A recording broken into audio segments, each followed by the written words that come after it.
now, now, now, now, wow, wow, wow. Now, now, now, now, now, now, now, wow, wow.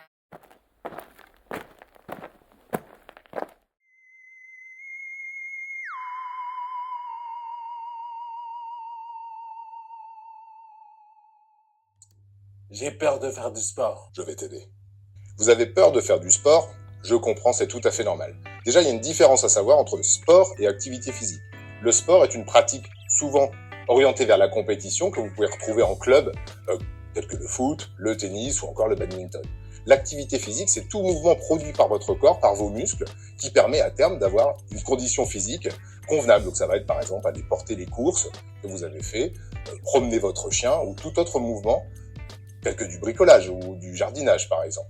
La première chose à faire pour reprendre une activité physique à votre domicile tout en étant rassuré est d'identifier un mouvement que vous faites déjà dans la vie de tous les jours. Par exemple, s'il vous arrive de ranger les courses dans votre armoire, c'est un mouvement que vous faites qui ne vous cause pas de douleur et que vous avez l'habitude de faire. Vous pouvez donc le convertir en utilisant une charge, un nombre de séries et de répétitions de façon à travailler musculairement en vous basant sur ce mouvement. Alors là, vous voyez Afid qui a converti son mouvement de rangement de course avec une charge.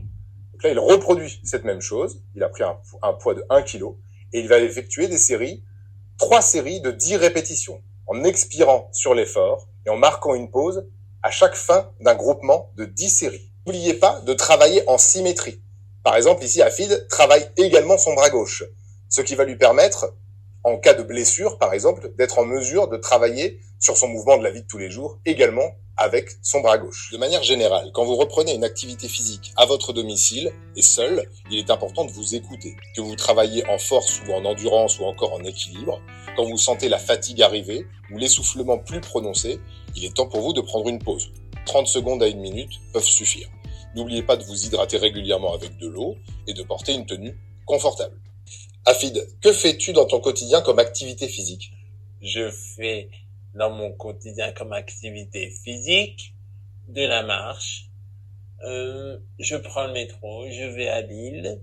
Je me déplace tout seul dans la métropole lilloise. Quand je suis fatigué, je m'assois sur mon ordinateur, je prends une pause, puis je repars. La pause est très importante pour récupérer et surtout avec une bouteille d'eau. Évidemment, de l'eau, très important. Super, Voilà. Merci Afid. Merci à C'était l'équipe de Sapa Sorcier. À très vite pour une prochaine vidéo. À pas un jour, à pas 2 jours, à pas 2 jours. Now, now, now, now, wow, wow, wow. Now, now, now, now, wow, wow, wow. Now, now, now, wow, wow, wow.